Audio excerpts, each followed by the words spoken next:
Hello students, welcome to the part 2 of our chapter Modern Physics. Now we are going to deal with the changes taking place within the nucleus whenever a radioactive nucleus undergo disintegration or the breaking process. We know that there are three types of radiation coming out of a radioactive nucleus, alpha, beta and gamma. So we will see what changes takes place inside a nucleus when an alpha radiation or beta or gamma radiation come out of a radioactive nucleus. First, alpha emission. We know that an alpha particle is nothing but the radioactive nucleus. So here we have a radioactive nucleus XZA, which when emits alpha particle, it results in the formation of a new nucleus Y. So the nucleus which undergo disintegration is called parent nucleus. The new nucleus form is called as the daughter nucleus, and this is the ejected particle, which is alpha in this case. Now this reaction takes place by following the law of conservation of charge and law of conservation of mass. Here you can see that parent nucleus has a total number of protons Z. This means that if on the left side of the reaction total number of protons are Z, then the total number of protons of all the particles on the right side must also be Z. So this means that when an parent nucleus ejects an alpha particle, it ejects 2 protons out of it. So if total number of Z protons were there inside the X and 2 are ejected, how many are left? Z minus 2. Mass number of alpha particle is 4. Mass number of the parent nucleus is A. That means total number of all the nucleons inside the X were A. And out of those A nucleons, how many are ejected? 4. So how many are left? A minus 4. So that will be the mass number of the daughter nucleus. So you can see that this reaction follows the conservation laws. So total mass number on the left side is A. Total mass number on the right side is 4 plus A minus 4. 4 and 4 get cancelled, it is A. Total proton number on the left side Z. Total number of protons on the right side 2 plus Z minus 2. Minus 2 plus 2 get cancelled, again Z. This is how we have to write down the reaction. A simple example, uranium 92-238 when ejects alpha particle, it results in the formation of thorium 90-234. Then there is a beta emission. In beta emission, the general reaction that we can represent is parent nucleus XZA. It when ejects an electron, the beta particle. So electron is our beta particle. It results in the formation of a daughter nucleus Y, and another particle is emitted during this reaction, which is called antineutrino. Electron's mass number is 0.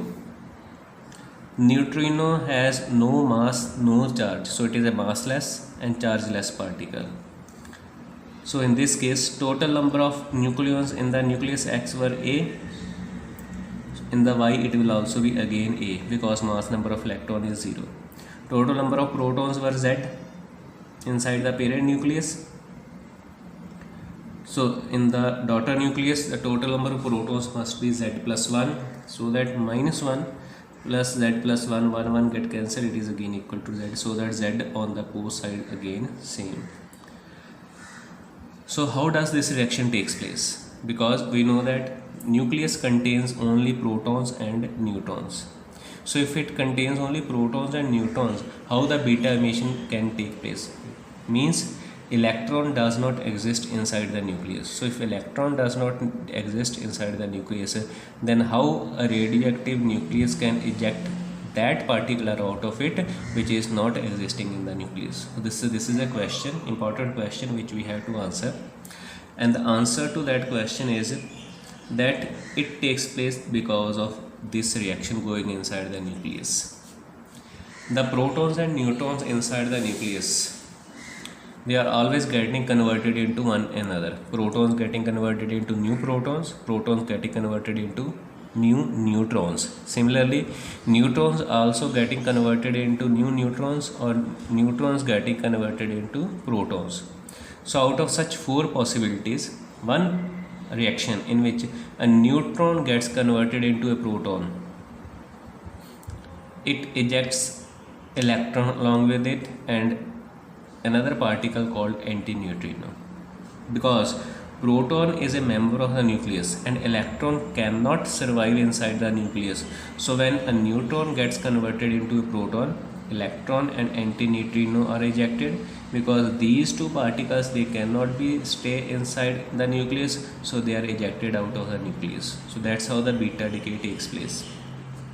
And if you compare the atomic number of the parent at the daughter nucleus, we can say that the atomic number of daughter nucleus is one more than that of the parent nucleus. For example, carbon 614, when it ejects electron, it results in the formation of daughter nucleus nitrogen 714, and we know that its atomic number is 7.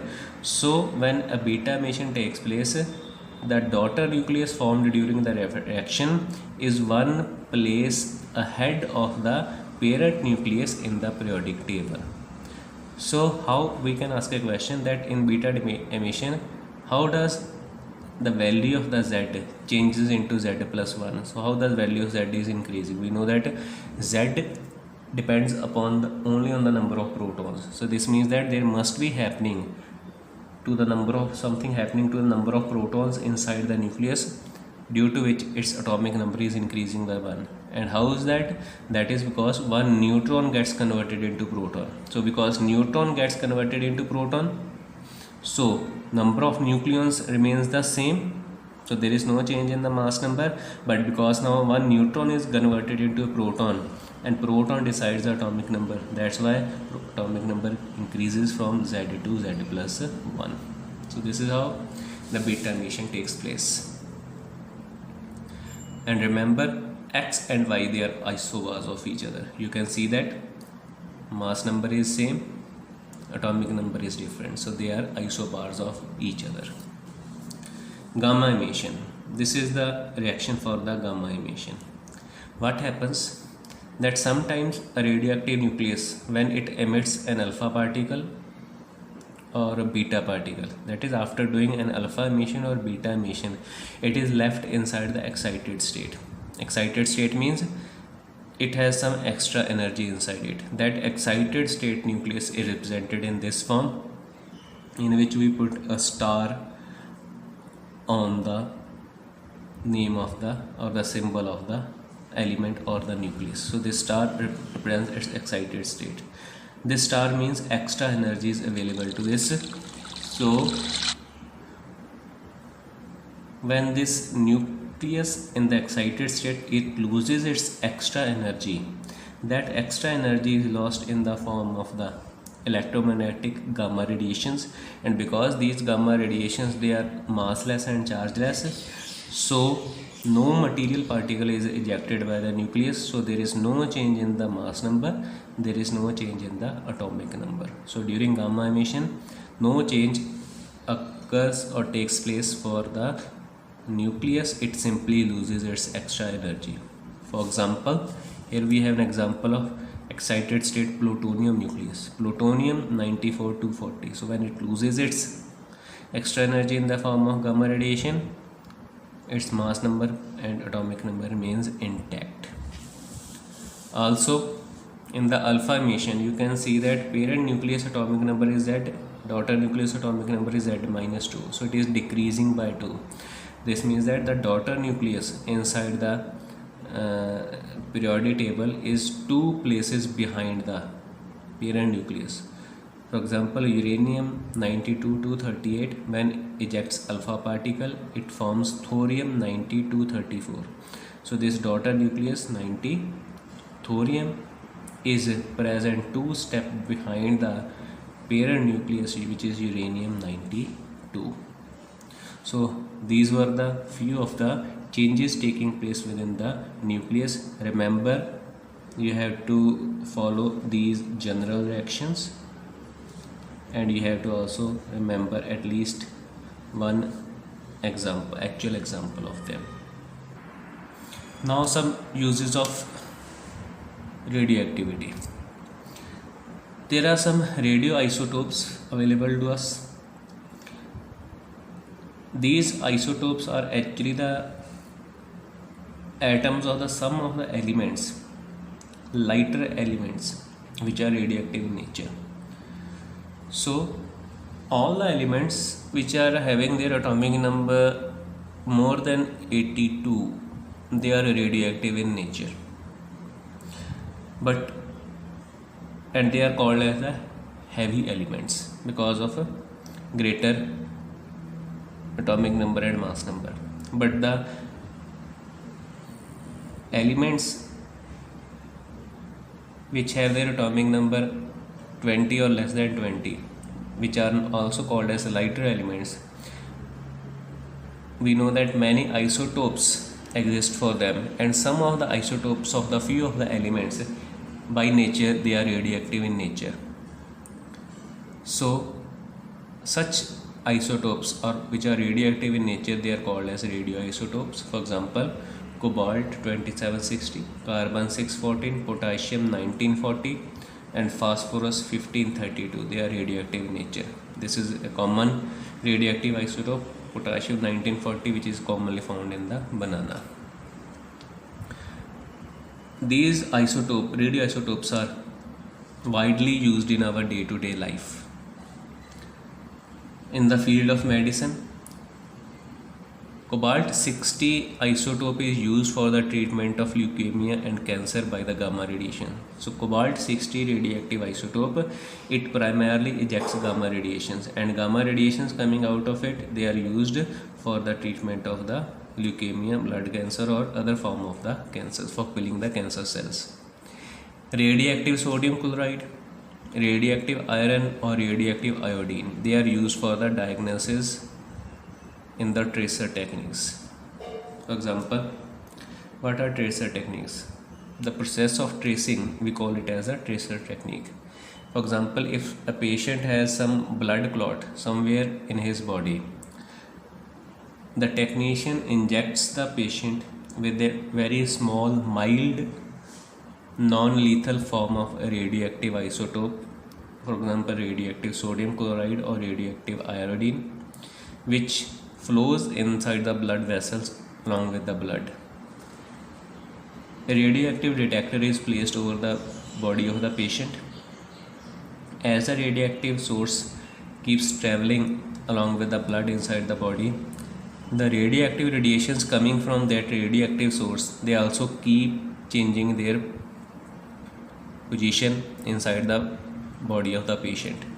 But if this flowing radioactive isotope reaches at that spot where a blood clot is present inside the blood vessel, where it cannot further move along with the flow of the blood, that radioactive isotope will keep emitting their radioactive radiations for a long time at one particular place. So in this way, the technician will be able to detect the presence of blood clot inside the body of the patient. Gamma rays, they are used for sterilization of the bandages, dressing, syringes and other equipment inside a operation theater. Scientific use.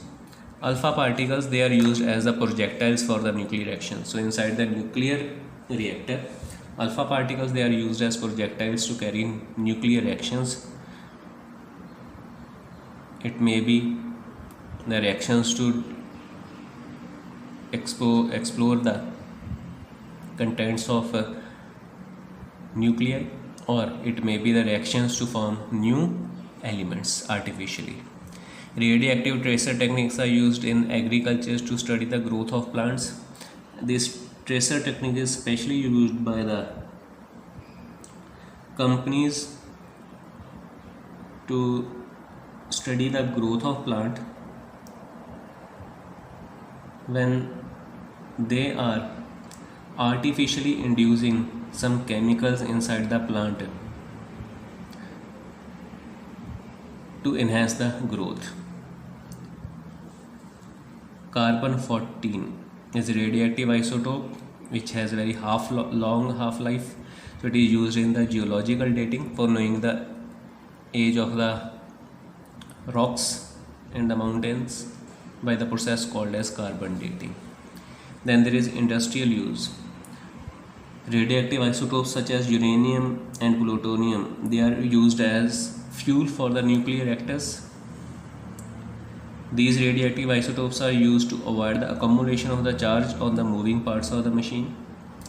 In the industry where such substances are manufactured which are flammable in nature, when parts of the machine they work together, they rub against each other, and due to this static electricity may develop on their surfaces, and this static electricity may cause a fire for such flammable materials. So it is necessary to remove these charges from the surface of the moving parts of machine as soon as they are formed. For this, radioactive isotopes are used. Ionizing effect of the radioactive isotopes is used in making the luminescent signs. In the older days, when tube lights or LED bulbs were not available, the ionizing effect of the radioactive isotopes were used in making the luminescent signs. So inside a glass tube, a particular gas was enclosed and a small amount of non-lethal radioactive isotope were also stored inside the tube. And when the high energy radiations coming out of those radioactive sources, they pass through the gas, they cause the ionization of the gas, due to which gas start emitting the light. Depending upon the nature of the gas, the color of the light can be changed. Penetration power of the beta radiation is used to control the thickness of the sheet of paper, plastic or metal sheet inside the industry. So if we know the penetrating power of beta radiation, we can use them to control the sheet thickness when we are preparing a sheet of paper, plastic or metal inside the industry. So these were the few of the uses of the radioactive isotopes. Thank you very much.